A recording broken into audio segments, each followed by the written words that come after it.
Last Sachin Sachin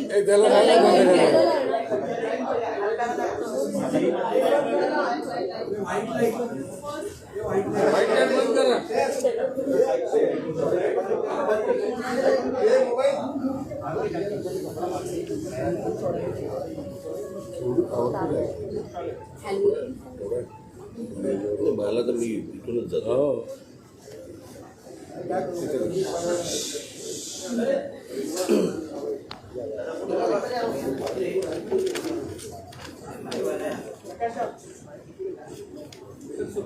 बोलू सगळं शांत झालात. काल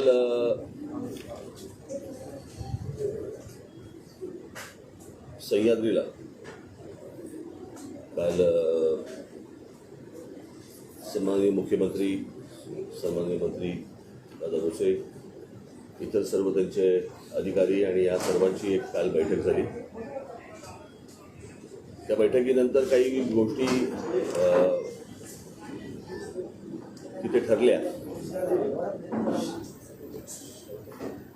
शांत होतच नाही ना तुम्ही शेवटपर्यंत.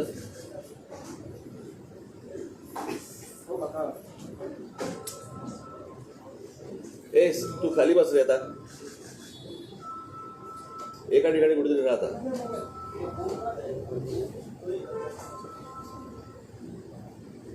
इतक्या प्रेस कॉन्फरन्स हँडल करून पण तुम्हाला सेन्स येतच नाही ना.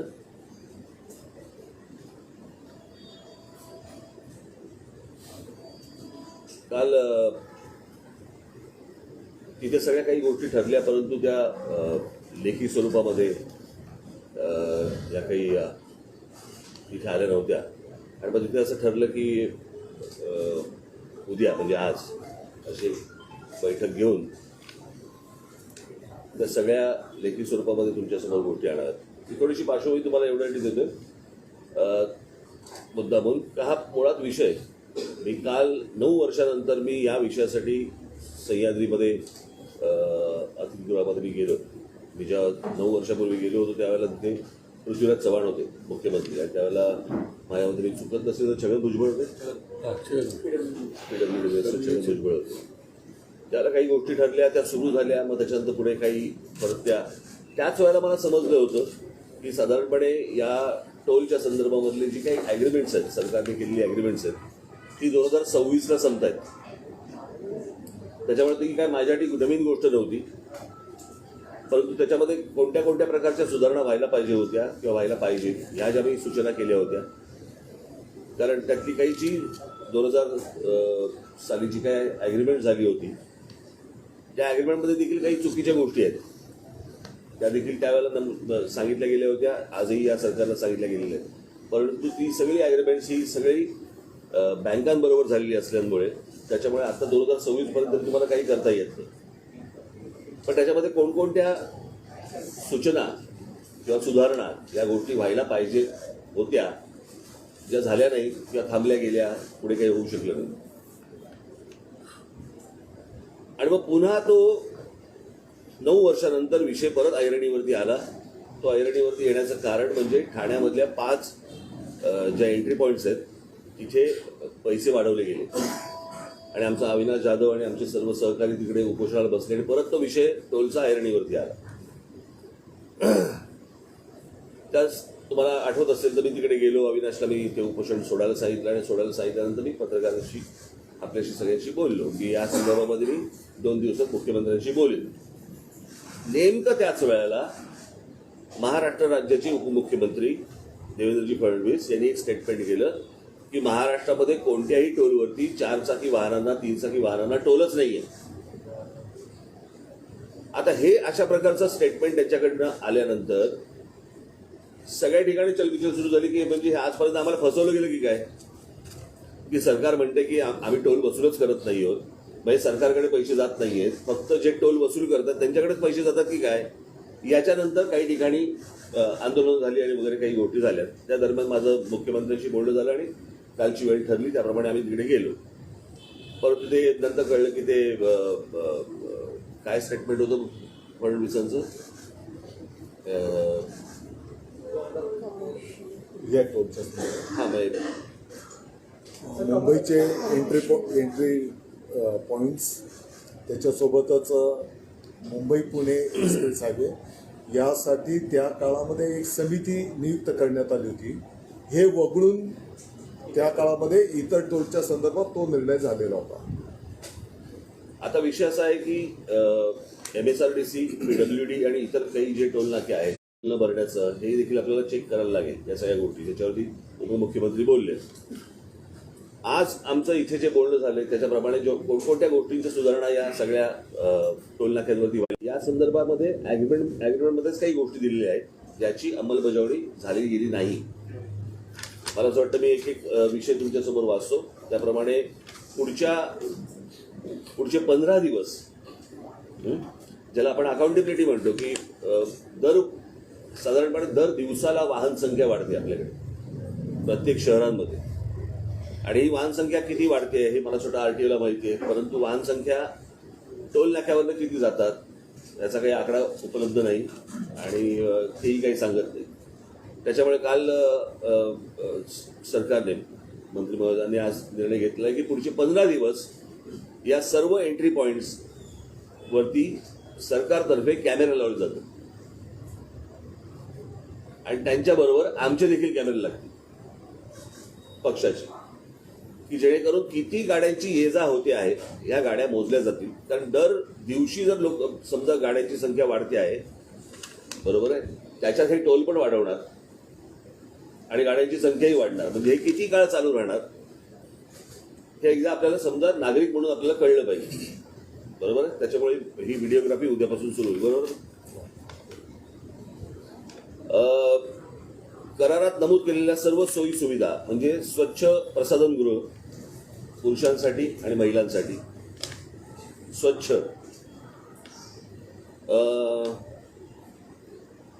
प्रथमोपचारासाठी लागणारी सेवा, त्याच्यानंतर एक रुग्णवाहिका, त्याच्यानंतर क्रेन, प्रकाश यंत्रणा, पोलीस अंमलदार, फोन, करारपत्र, शासन निर्णय तसेच तक्रार वही. आता तक्रार वही होणार नाही तिकडे, मगाशी ठरल्याप्रमाणे मंत्रालयामध्ये एक सेल उभा केला जाईल की या सगळ्या टोल नाक्यांवरती CCTV फुटेज, CCTV कॅमेरे जे लागले जातील त्याची संपूर्ण तिथे मंत्रालयामध्ये वॉच ठेवला जाईल, कळलं का. त्याचबरोबर तिथे एक नंबर दिला जाईल, मोबाईल नंबर, की या टोल नाक्यांवरती लोकांना काय प्रकारचा त्रास होतोय किंवा काय. मी येतोच आहे पुढे, ज्याच्यामध्ये फास्ट ट्रॅक पण येणार आहे विषय, पण काय प्रकारचा त्रास होतोय लोकांना उद्या त्या नंबरवरती मेसेज करून तिथे सरकारला कळवता येईल. आणि ही यंत्रणा MSRTC मध्ये लागणार नाही, ही मंत्रालयात लागेल की कोणकोणत्या प्रकारचे त्रास होत आहेत तिथे लोकांना. तर या सुविधा ज्या आहेत या तात्काळ तिथे सर्व टोल नाक्यांवरती केल्या जातील.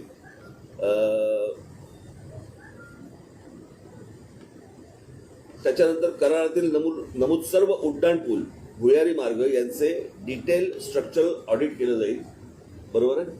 आणि ते आपण ह्यांच्याकडनं करणार, IITच्या लोकांना, नामांकित संस्थेतर्फे IITच्या लोकांकडनं करणार ते. सो ते सरकारी यंत्रणा असणार.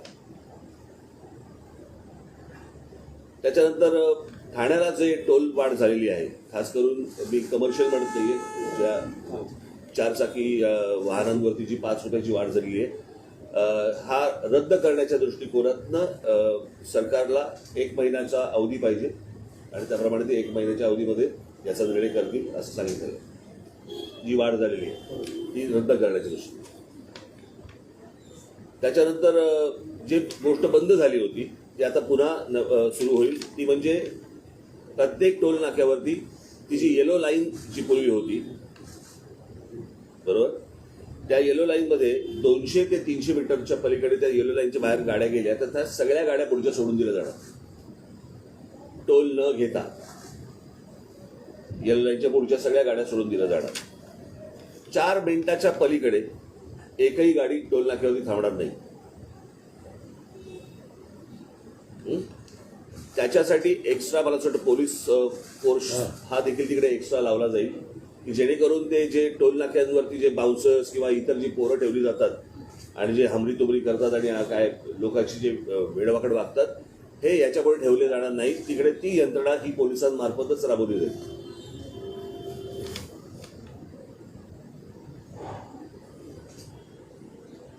त्याच्यानंतर ती 6 नंबर टोल नाक्यावरती जर समजा फास्ट ट्रॅक हा चालला नाही त्यांचा, बरोबर आहे, तर तुम्हाला एकदाच तिथे पैसे भरावे लागतील. एक तर काय करतात, हे तिकडेही पैसे वसूल करतात आणि पुढेही तुम्हाला मोबाईलवरती ते फास्ट ट्रॅकचं हे येतं की किती पैसे भरा. तो दोन-दोनदा होणार नाही, ते एकदाच भरले जातील. आणि हे जर समजा 2-2दा भरले गेले तर तुमच्याकडे कंप्लेंटचं जे नंबर दिलेला आहे त्याच्यावर तुम्ही इमिजिएटली ही कंप्लेंट करू शकता. हा, त्याच्यानंतर मोठ्या प्रमाणात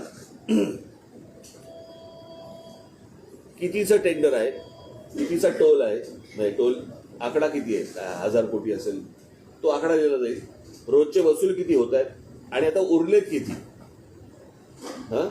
ते मोठ्या बोर्डावरती रोजच्या रोज डिजिटली तुम्हाला सांगितलं जाईल लोकांसाठी दोन्ही बाजूला. की तुम्हालाही कळेल की किती पैसे आपण आतापर्यंत जमा झालेले आहेत, किती जमा व्हायचे आहेत आणि आज दिवसभरामध्ये किती जमा झाले आतापर्यंत, ते तुमच्यासमोर येईल.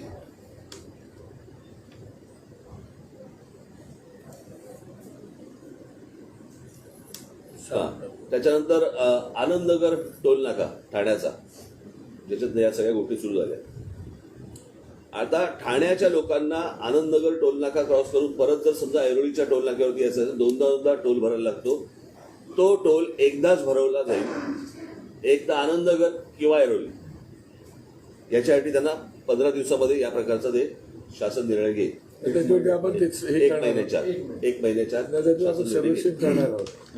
सर्वेक्षण करणार आहे. त्याचंही सर्वेक्षण करणार की ठाण्यावरून मुळात किती गाड्या जात आहेत ते. 7 नंबर.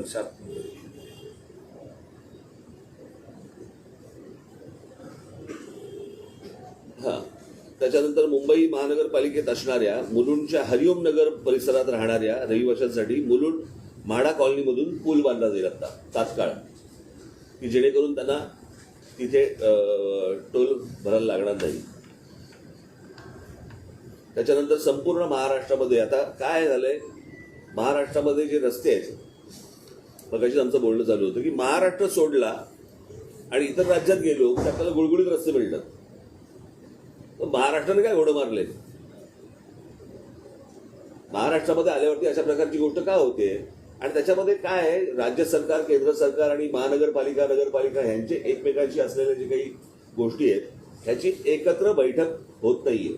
मी काल मुख्यमंत्र्यांना पण हीच गोष्ट सांगितली की ही जोपर्यंत एकत्र बैठक होत नाही, काय होतंय, आता हे राज्य सरकार म्हणतं नाही ते केंद्राकडे रस्ता जातो, आम्ही काही करू शकत नाही, महाराज्याकडे जातो, मग महानगरपालिका म्हणतात महानगरपालिकेकडे जातो. हे असं करून चालणार नाही. ते एकत्रित याचा निर्णय करावा लागेल.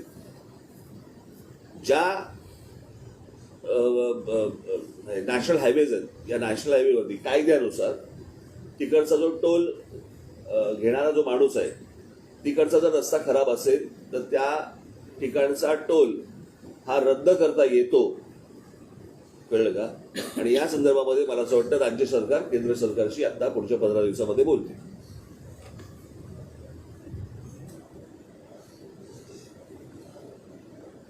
त्याच्यानंतर सार्वजनिक बांधकाम विभागाचे 29 व महाराष्ट्र राज्य रस्ते विकास महामंडळाचे 15 जुने टोल बंद करण्याच्या दृष्टिकोनातून 15 दिवसामध्ये मुख्यमंत्री निर्णय घेतील. सर ते परत एकदा. सार्वजनिक बांधकाम विभागाचे 29 हे मागणी आहे तुमची. हो, आपली मागणी आहे. हो बरोबर आहे, मागणी आहे, बरोबर आहे. परंतु त्याच्या संदर्भातच काल मुख्यमंत्री बोललेत की 1 महिन्याच्या आत तुम्हाला मी त्याचा निर्णय सांगतो. आणि महाराष्ट्र राज्य रस्ते विकास महामंडळाचे 15 जुने टोल आहेत, जुने टोल आहेत.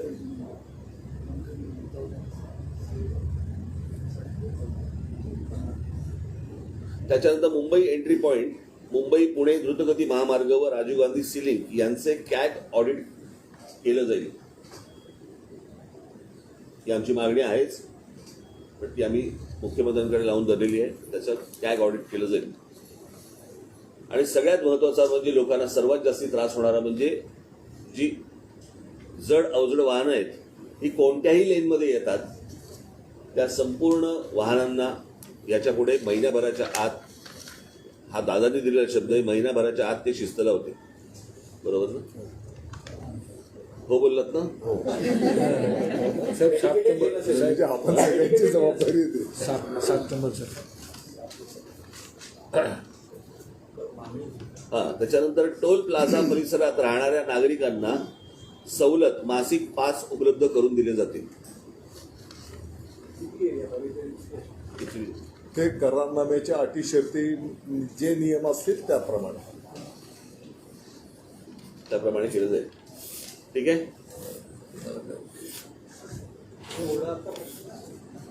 तुम्ही काय विचारणार असाल तर बोलतील. होतील ना. नाही, एक असा विषय आहे की यामध्ये व्हाईट पेपर का आणला जात नाही. कारण एंट्री पॉईंटचा मुद्दा वर्षानुवर्ष 2015 मध्ये देखील एंट्री पॉईंट बंद होणार. जूनला निर्णय घेतात, जुलैला आम्ही अहवाल आणू असं म्हटलं गेलं, पण अहवाल आला पण त्यानंतर एंट्री पॉईंट 27 नंतर पण सुरू राहणार. MMRD घेणार. विषय असा आहे की 2,25,000 कोटींच्या कॉन्ट्रॅक्टसाठी किती वर्ष वसुली होणार आहे. व्हिडिओग्राफी आपण करताय पण ह्याचं ते मी मगाशी आमचं तेच बोलणं झालं. मला असं वाटतं परवा दिवशी पण मी हेच म्हटलं. प्रश्न असा आहे की राज्य म्हटलं, राज्याला रेव्हेन्यू लागतो, कळलं का, राज्य चालवायला. हे काही न समजणे इतके काही दुधखोळ नाही होत. प्रत्येकाला माहिती आहे की राज्य चालवायचं असेल तुम्हाला रेव्हेन्यू लागतो. पण हा रेव्हेन्यू कलेक्ट होत असताना जो फ्युएलमधनं पण होतोय, तुमच्या इतर टॅक्समधनं पण होतोय, रोड टॅक्समधनं होतोय, तुम्ही गाडी परचेस करताना पण होतोय, त्याच्यानंतर टोलवरती पण होतोय, हे सगळं जातंय कुठे. मगाशी मी दादाची हाच विषय बोलत होतो की प्रत्येकाला असं वाटतं की अरे माझ्याकडचे रस्ते खराब आहेत, मी पैसे तर भरतोय या सगळ्या गोष्टी, तर मला रिटर्नमध्ये काय मला मिळते. बरं, रिटर्नमध्ये त्याची अपेक्षा फक्त एवढीच आहे ना की मला चांगले रस्ते मिळावेत. यात अजून काय गैर असावं. पक्षात खराब रस्ते टोल नाही अशी ही भूमिका सरकार घेईल का? जर रस्ते खराब असले टोल वस्तूला गेलाच नाही. कायद्यामध्ये आहे म्हणून मी सांगितलेलं आहे, कायद्यामध्ये आहे. आता ही गोष्ट मी आता गडकरींशी पण बोलणार की जे राष्ट्रीय महामार्ग आहेत, ज्या राष्ट्रीय महामार्गांवरती किंवा राज्याचे महामार्ग आहेत तिकडे राज्यच निर्णय घेणार. पण जिकडे रस्ते खराब आहेत ते रस्ते खराब असल्यानंतर ती जबाबदारी सुधारण्याची त्या टोलवाल्याची जबाबदारी येते. जसं आता म्हटलं तसं करारामध्ये खूप विषय आहेत, पण ते आपल्या समोर आले होते आणि आता आम्हाला ते कळले. तर आता तुमचं समन्वय नसल्यामुळे हे झालेलं आहे असं राजसाहेब पण म्हणाले. तर काय म्हणजे शब्द कसा देणार की एक मनात होणार का, नाही झालं तर ती जबाबदारी काय? नाही, मला असं वाटतं मी या संदर्भात मी ह्यांच्या बाजूने बोलतो असं नाहीये. मला असं वाटतं राज्य सरकारच्या अखत्यारीमधल्या ज्या गोष्टी आहेत, मला असं वाटतं याच्या बाबतीत हे निर्णय करू शकतो. समन्वयासाठी कोणी व्यक्ती नाही, समन्वयासाठी नाही, आता मलाच फोन करायला लागेल. त्याच्यामुळे झालंय. म्हणजे समन्वयासाठी कोणी असणार, जबाबदार कोण? म्हणजे आज तुम्ही आलाय, पण हे सगळं करार असताना झालं नाही. केंद्राचं वेगळं, राज्याचं वेगळं, त्यात कुठेच समन्वय नाही. तर आमचा तर आम्हाला जो त्रास होतो त्याचा विषय, तर त्याची शाश्वती काय? काल माननीय मुख्यमंत्री महोदय एकनाथजी शिंदे साहेबांच्या उपस्थितीमध्ये आदरणीय राज ठाकरे साहेबांच्या शिष्टमंडळाशी काल सविस्तर चर्चा झालेली आणि त्यामध्ये अनेक मुद्द्यांवर कालही चर्चा संपन्न झाली आणि त्याचाच एक भाग म्हणून आज सकाळी 8 वाजता बैठक घेण्याचा आणि प्रत्येक मुद्द्यावर चर्चा करून निर्णय करण्याचं ठरलं होतं. माननीय राज साहेबांनी जे काही मुद्दे आपल्यासमोर ठेवलेले आहेत, काही मुद्द्यांची अंमलबजावणी आम्ही आजपासूनच त्या कामाला लागणार. काही मुद्द्यांच्यासाठी 1 महिन्याचा अवधी, कारण काही संख्या किंवा आपण आता जसा मुद्दा उपस्थित केला त्या अटी शर्ती करारनाम्यातल्या ज्या काही आहेत निश्चितपणे त्याची अंमलबजावणी करणं ही आमची पण जबाबदारी आहे आणि ती आम्ही निश्चितपणे करणार. मला वाटतं की एक सकारात्मक भूमिका माननीय मुख्यमंत्री महोदयांची या सर्व संदर्भामध्ये आहे. काल राजसाहेबांशी पण बोलताना त्यांनी बिलकुल म्हणजे कोणाला पाठीशी घालण्याचा काही याच्यामध्ये विषय नाही. आपण जेव्हा टोल देतो तर साहजिक आहे की त्या सुविधा पण आपल्याला मिळायला पाहिजे, ही भावना असणं काही गैर नाही. आणि म्हणून आता एंट्री पॉईंटच्या सोबतच राज्यव्यापी पण चर्चा त्या ठिकाणी झालेली आहे. ताबडतोबीने आम्ही या विषयांवर मार्गक्रमण करणार. काही गोष्टींमध्ये आता आपली सर्वांची पण जबाबदारी, उदाहरणार्थ आता लेनिंग करणं, आम्ही बोर्ड लावणार एंट्री पॉईंटच्या तिथे किंवा जाताना पण त्या लेनमधनंच गेलो पाहिजे, परंतु पुढे गेल्याच्या नंतर त्या वाहन चालकाने पण त्या लेनने चाललं पाहिजे. ही शेवटी एक सामाजिक चळवळ असणार आहे. आम्ही त्याचं प्रबोधन करणार. काही ठिकाणी तर आपल्याला काही कारवाई पण करावी लागली तर तशी पण भूमिका आपल्याला काही ठिकाणी घ्यावी लागणार आहे. आणि म्हणून या संदर्भामध्ये पण सविस्तर चर्चा झाली. नवीन प्रकल्पामध्ये आम्ही कशा या संदर्भातल्या सुविधा केलेल्या आहेत त्याचं पण माहिती आम्ही राजसाहेबांना या ठिकाणी दिलेली आहे. मला वाटतं की सारांश आहे की टप्प्याटप्प्याने तुम्हाला या संदर्भातलं अंमलबजावणी होताना दिसेल. सर मध्यंतरी पण काही स्टेटमेंट थोडं कन्फ्युजन झालंय लोकांमध्ये की प्रायव्हेट व्हेकल्स आता टोल भरणार की नाही भरणार, कारण डीसीएमने एका साईडला सांगितलं. माझ्यासाठी पण तो धक्काच होता. मी आपल्या माहितीकरता सांगू इच्छितो की त्या एका शब्दाचा आपण होऊ शकतं की एक नॅचरल याच्यातनं त्याच्याकडनं ते शब्द आला असेल. परंतु साहेब आपण जे स्क्रीनवर जी त्यांची पूर्वीची मुलाखत दाखवली तर त्याच्यामध्ये त्यांनी स्पष्टपणे हे पण सांगितलं की बाबा मुंबईचे एंट्री पॉईंट्स असतील, मुंबई पुणे एक्सप्रेस हायवे असेल, यासाठी समिती नेमलेली हे त्यांनी त्यावेळेस पण सांगितलेलं आहे. आणि म्हणून एक मोठ्या प्रमाणात त्या काळामध्ये जे काही मला वाटतं की 50-60 ठिकाणी लाईट मोटर व्हेकल्सला एक्झाम्शन देण्याचा निर्णय झाला होता. आजही मी आपल्याला सांगू इच्छितो की MSRTCच्या पण काही टोलवर लाईट मोटर व्हेकल्सला एक्झाम्शन आहे, काहींना टोल घेतला जातो. ही वस्तुस्थिती आहे.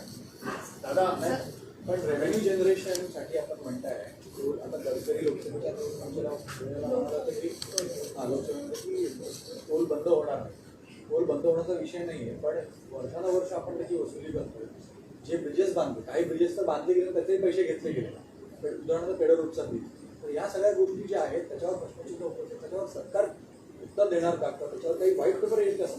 मला वाटतं की या सर्व गोष्टींचं प्रारूप 2002 पासून आणि नंतरचा करारनामा 2010 मध्ये, तर त्या काळामध्ये या सर्व गोष्टींचा अभ्यास करूनच निर्णय केला गेलेला आहे. कालच्या चर्चेमध्ये हे पण समोर आलं की अनेक तक्रारदारांनी या संदर्भामध्ये माननीय न्यायालयात, अगदी माननीय सर्वोच्च न्यायालयापर्यंत पण विषय गेले आणि त्याच्यामध्ये पण न्यायनिवाडा त्या ठिकाणी झालेला आहे. आपण काही याच्यामध्ये काही नकारात्मक न घेता ज्या सूचना आहेत शेवटी नागरिकांच्या सोयीसुविधांच्यासाठी आणि ते पैसे देतात तर त्या सुविधा त्यांना मिळायलाच पाहिजे. यामध्ये कोणाचं दुमत असण्याचं काही कारण नाही. कदाचित त्या काही गोष्टी अपूर्ण राहिल्या असेल तर त्या आम्ही ताबडतोबीने पूर्ण करण्याचं मार्गक्रमण करू. यातला एक महत्वाचा मुद्दा आहे तो स्वच्छतागृहांचा. त्याला जोडून माझा प्रश्न असा आहे की राज्यातले काही टोल नाके असेल की जे ऑपरेट करणाऱ्या ऑपरेटर्स कडून स्थानिक गुंडांना तिथे वसुलीसाठी ठेवण्यात आलेलं आहे. विशेषतः शिवापूर, सातारा, ठाणे, नवी मुंबई अशा भागामध्ये या कॉन्ट्रॅक्टर्स कडून स्थानिक गुंड जे छोटे मोठे गुन्हेगारी करतात त्यांना आपल्याकडे कामावर ठेवलेलं आहे आणि ते सर्वसामान्य नागरिकांची पहिली भाषा दादागिरीची करतात. पहिली गोष्ट तर काय केलं जाणार सर्व त्यांचा तपास केला जाणार आहे का त्यांना आपल्या सेवेत घेताना त्यांच्या ट्रॅक रेकॉर्डचा? सर्व टोल्सवाल्यांना आम्ही सूचना करू की त्यांनी नागरिकांशी वागताना सौजन्याने सन्मानजनक वागलं पाहिजे. अशा प्रकारच्या स्पष्ट सूचना दिल्या जातील. आपल्या ज्या काही सूचना आहेत या संदर्भामध्ये जिथे कुठे असा प्रकार झालेला असेल तर ताबडतोबीने चौकशी करून कारवाई करू. सर 1 महिन्याच्या कालावधीत मला असं वाटतं ही अत्यंत उत्तम सूचना आता त्यांनी केलेली आहे कोचरेकरांनी. आणि मला असं वाटतं बंद करून मला असं वाटतं दादा ज्या टोल नाक्यांवरती जी लोक बसलेली आहेत त्यांची मला असं वाटतं बॅकग्राऊंड तपासणं गरजेचं आहे आणि ती बॅकग्राऊंड तपासूनच त्यांना टोल नाक्यावरती बसवलं जाईल असं मला असं वाटतं तुम्ही सांगणं आवश्यक आहे. बिलकुल. जे कर्मचारी नियुक्त केले जातील त्यांना चौकशी करून त्यांचा बॅकग्राऊंड तपासूनच त्यांना कामावर घ्यावं असे आदेश दिले जातील. सौजन्याने सर, वागण्याचं ट्रेनिंग दिलं पाहिजे. सर आणखी एक महत्त्वाचा मुद्दा की हे जे बहुतेक जे रस्ते आहेत या जेव्हा कॉन्ट्रॅक्ट तयार झाला असेल तेव्हा तिथे किती स्वच्छतागृह असेल याची पण एखादी आकडेवारी त्याच वेळेला तयार झालेली असेल. कालपासून जेव्हा तुम्ही आढावा घेता किती स्वच्छतागृह आहेत आणि किती असली पाहिजे याची काही आकडेवारी आहे का? कारण अजूनही टोल वसूलला जातो, विशेषतः महिलांसाठी स्वच्छतागृह कुठल्याच रस्त्यांवर नसतात. काही आम्ही या संदर्भामध्ये पण आता चर्चा केलेली आहे. स्वच्छतागृह आणि ते पण स्वच्छ असले पाहिजे हे सूचना केली गेलेली आहे. त्याला थोडंसं आपल्याला जागेचं पण लोकेशन वगैरे जिथे उपलब्ध आहेत तिथे केलेलंच आहे. कमी अधिक असतील परंतु आपल्याला अपेक्षित त्या सोयी सुविधा तुम्हाला महिन्याभराच्या आत दिसून येतील. एक महिन्याच्या कालावधी एकच मिनिट. अजून एक सगळ्यात महत्त्वाची गोष्ट म्हणजे मी आताच मुख्यमंत्री आपल्या मंत्री महोदयांशी बोललो मी की जो कॉन्ट्रॅक्टर तिकडे असेल जो टोल वसूल करणार आहे त्याने ती स्वच्छतागृह त्यांनी उभारलीच पाहिजे. बरोबर आहे. पण आम्ही आमच्याकडनं प्रत्येक टोल नाक्याला आता ह्या खास करून या एंट्री पॉईंट्सना कळलं का आणि मुंबई पुणे एक्सप्रेस हायवेला आणि कुठे जेवढं शक्य होईल तसं असं प्रत्येक एंट्री पॉईंटला आम्ही जाताना आणि येताना अशी दोन आम्ही काय म्हणतो स्वच्छतागृह आम्ही कंटेनरमधनं साधारणपणे महिलांसाठी 10 आणि पुरुषांसाठी 10 असं एका बाजूला, दुसऱ्या बाजूला पुरुषांसाठी 10 आणि महिलांसाठी 10 असं हे आमच्यातर्फे आम्ही देणार. सर, एक महिन्याच्या कालावधीत सरकारकडून दिलेली आश्वासनं जर पूर्ण झाली नाही तर तुम्ही पुन्हा मनसे स्टाईलने आंदोलन करणार का? एक महिन्यात म्हणजे पूर्ण झाले नाही म्हणजे काय करायचं? मी बातम्यांसाठी म्हणून आंदोलन नाही करत, कळलं का? लोकांना सुखसुविधा मिळणं गरजेचं आहे. हे एका स्टेटमेंटमधनं या सगळ्या गोष्टी उभ्या राहिल्या, बरोबर. अन्यथा फक्त ठाण्याच्या वाढलेल्या 5 रुपयाचा विषय होता, बरोबर की नाही? 2026 पर्यंतचा करार आहे. मला माहिती होतं ना. मला असं वाटतं ही गोष्ट नीट समजून घेणं गरजेचं आहे. अनेकांच्या डोक्यामध्ये काय काय गोष्टी चालू असतील आता ह्याचीही मला कल्पना आहे, कळलं का? की ह्याचं बरोबर रिपोर्टिंग कशा प्रकारे करायचं त्याची उत्तर मी काढून ठेवलेलीच आहे. पण मला असं वाटतं आपण नीट ह्या गोष्टी समजून घेणं गरजेचं आहे. ज्या ठिकाणी गरज लागेल त्या ठिकाणी त्या प्रकारची आंदोलनं होतील. एक प्रश्न आहे की आता जसं मनसे पुढाकार घेते आणि चांगली गोष्ट आहे, पण तुम्ही म्हणाल तसं लोकसहभाग असला पाहिजे. त्याच्यासाठी वेगळं काही करणार आहात? जसं जाहिराती बाकीच्या बाबतीत आपण करतो तसं जनजागृतीसाठी आपण लोकांचा पण सहभाग वाढवला गेला नाही. आता लेनिंगच्या संदर्भामध्ये साईन बोर्ड्स लावणं, त्या लेनमध्ये ती वाहनं कशी लागतील यासाठी मनुष्यबळ उभं करणं. आता नवीन जे प्रकल्प आपण केलेले आहेत की किती स्पीडने त्या ठिकाणी ते वाहन चाललं पाहिजे. ते जर जास्तीच्या गतीने नियमापेक्षा जास्ती चाललं तर त्याला आम्ही त्याचं प्रबोधन पण आता समृद्धी महामार्गाचं उदाहरण देतो. तिकडं त्यांना आम्ही एक स्वतंत्र प्रबोधन कक्ष केलेला आहे की त्याला आम्ही सगळं समजावून सांगतो. मला वाटतं की हे एक जन आंदोलनचा पण एक तो भाग असणार आहे. कारण आम्ही पाहतो की कधी कधी एक 2 व्हीलर मोटरसायकलवाला पण पहिल्या लेनने चालतो, हेवी व्हेकल पहिल्या लेनने चालत आहे. ते काय होतं आता तुम्ही जर समजा टोल नाक्यावरती पण जर बघितलं तर कुठच्याही ट्रक कुठच्याही लेनमध्ये शिरतात आणि सगळ्या गोष्टी जॅम करून टाकतात, बरोबर आहे. तर हे पहिल्यांदा टोलवरती जर समजा पहिल्यांदा नियंत्रण आलं तर मला असं वाटतं हळूहळू या गोष्टींची सवय लागेल. सर, येलो लाईनबद्दल कशा पद्धतीची यंत्रणा आपण राबवणार? आता जसा आपला निर्णय झालेला आहे की त्या टोलच्या पासून 200 ते 300 मीटरपर्यंत आणि ते वाहन 4 मिनिटपेक्षा जास्त थांबायला लागू नये या दृष्टिकोनातनं यापूर्वी पण या संदर्भातली अंमलबजावणी झालेली आहे. त्याची अंमलबजावणी कदाचित मध्यंतरी थांबली असेल ती परत करणार. एक्झिक्युशन होत नव्हतं, गाड्यांना सोडलं जात नव्हतं येलो लाईनच्या मागे असले. काही दिवस काल माननीय मुख्यमंत्री महोदयांनी या संदर्भामध्ये स्पष्टपणे सूचना आदेश दिलेल्या आहेत. विषय असा होता की MSRTC जे प्रमुख आहेत काही दिवस आमची पण नजर असेलच. सर, दादासाहेब, शासकीय जे लोकल वाहतूक MSRTCचे प्रमुख आहेत आतापर्यंत IAS अधिकाऱ्याला 7 वेळा निवृत्तीनंतर बढती देण्याचा हा MSRTCचा रेकॉर्ड आहे. 30 ऑक्टोबरला ते निवृत्त होणार आहे. या त्यांच्या एकाच अधिकाऱ्याच्या एकाच जागेवर बसण्यामुळे टोलच्या संदर्भातल्या समस्या सुटत नाहीयेत असं रस्ते आणि पायाभूत सुविधांवर काम करणाऱ्या काही तज्ज्ञांचं म्हणणं आहे.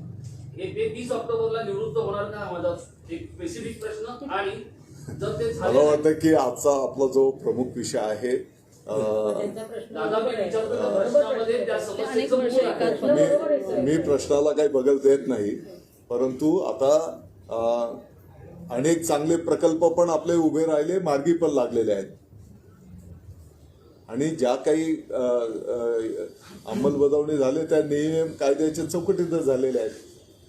मला असं वाटतं काही विषय आता ज्या प्रकारे सुरू करतायत आणि ज्या प्रकारच्या काही गोष्टींसाठी 1 महिन्याची मुदत सरकारने जी मागितलेली आहे, मला असं वाटतं ती देणं आणि या गोष्टी बघणं आपण ते मला असं वाटतं आता पुढचं आपलं काम आहे. राजसाहेब, तुम्ही आशावादी आहात का? कारण केंद्रीय मंत्री सांगतायत टोल माफ होणार नाही. बघा, राज्याचे मोठे मंत्री मी परत तुम्हाला तेच सांगतो, टोल माफ ही पहिली गोष्ट लक्षात घ्या. माझं मगाचपासून माझं हेच म्हणणं होतं, राज्याचा रेव्हेन्यू बरोबर आहे हा विषय नाही आहे. राज्याला रेव्हेन्यू नाही मिळाला, राज्य चालू शकत नाही. त्याच्यामुळे तुम्हाला फ्युएल सेस असेल किंवा इतर जे टॅक्सेस असतील हे लागतात. आपल्याला फक्त विषय असा आहे की हा टॅक्स जातो कुठे, ज्याच्या मोबदल्यात आपल्याला काय मिळत आहे. जर सगळे टॅक्स भरून, टोल भरून, रोड टॅक्स भरून, फ्युएल सेस भरून पण आपल्याला चांगले रस्ते मिळत नसतील आणि नाक्यावरती जर समजा टोल नाक्यावरती दादागिरीची भाषा ऐकायला लागणार असेल सर्वसामान्यांना, तर हे पैसे भरून आम्हाला काय मिळतंय. आम्ही म्हणजे साधारणपणे स्वच्छतागृह पण जर समजा मिळत नसतील याच्यात, तर उपयोग काय या गोष्टींचा. याच्यासाठीचा मला असं वाटतं हा विषय होता. विषय सुरू झाला 5 रुपयापासून, कळलं का. सो गेला इतकं त्याचं प्रारूप 2010 मध्येच झालं. हा म्हणजे ते जुनं आहे ते. आणि त्या सगळ्या अग्रीमेंटमध्ये काही चुकीच्या गोष्टी आहेत ज्या आता सरकारला बदलणं किती शक्य आहे मला माहिती नाही, कारण ते झालेले बँकांबरोबरचे व्यवहार आहेत. काल आणि ही गोष्ट मला पृथ्वीराज चव्हाण जेव्हा मी घेतली होती त्याच वेळेला ते मला समजली होती. त्याच्यामुळे 9 वर्ष ज्या ज्या काही सूचना करता येतील तेवढ्या केल्या, परंतु आता हा विषय परत ऐरणीवरती आला. आमच्या अविनाशने परत तो 5 रुपयाची वाढ झाली, त्याच्यामुळे तो परत वरती आला. आता आपण थोडंसं वाइंड अप करतोय म्हणून परत सांगतो. आणि त्याच्यात फडणवीसांचं स्टेटमेंट आलं, त्याच्यामध्ये परत ते सगळं उसळलं. नाही, पण महिन्याभरात जर अंमलबजावणी झाली नाही की विषय, तर पुढे काय. कारण जेव्हा मनसे अध्यक्षांनी जेव्हा विषय घेतला, अगदी मंत्री घरी समजा येतात एखाद्या आणि मंत्री घरी येत आहेत, सगळं लोकांना सांगतात, पण महिनाभरात जर अंमलबजावणी झाली नाही तर पुन्हा एकदा मनसेला विषय घ्यावा लागेल की लोकांना विषय. समजा एखाद्या विषयामध्ये आपण महिना 30 दिवस 31 दिवसाचा बोलतो, आपल्याला जर दिसतंय की या विषयामध्ये पॉझिटिव्हली मार्गक्रमण होतंय, आणखी 2 दिवस लागतायत, एक घडीभर सांगतो मी, आपला प्रतिसाद किंवा त्या बाबीची अंमलबजावणी करण्याची भूमिका जर पॉझिटिव्ह आहे, तर मला वाटतं की पुढचे प्रश्न मला निर्माण होणार नाही. अजून एक छोटी गोष्ट सांगतो की काही असं घरी आलेत बिरेलेत हा विषय नाही आहे, परंतु दादांना मी खूप जुनं ओळखतो. सरळ माणूस आहे, सज्जन माणूस आहे, आणि त्याच्यामुळे मला आशा आहे की काही गोष्टी होतील. मुख्यमंत्री महोदयांच्या पण याच भावना आहेत. आणि ते तर मुख्यमंत्री तर ह्याच्या विरोधात कोर्टात गेले होते आणि आज पण आहेत. त्याच्यामुळे ते देखील या विषयामध्ये तेवढेच कडवट आहेत असं मला वाटते. काल ते त्यांच्या बोलण्यातनं दिसेल, आपल्याला सगळ्या गोष्टी दिसतील. दादा, माझा एक शेवटचा प्रश्न. साखरेच्या प्रश्नावर शरद पवारांच्या घरी केंद्रीय सचिवांपासून अनेक मोठे अधिकारी गेल्याची घटना काही महिन्यांपूर्वी घडली होती, कारण प्रश्न तेवढा मोठा होता. आज तर राज्यात थेट तुम्ही कॅबिनेट दर्जाचे मंत्री असताना राज ठाकरे साहेबांना भेटायला आलेला की ज्यांचा फक्त एक आमदार आहे. तुमची नेमकी भावना काय आहे? मी देऊ उत्तर? मी देऊ?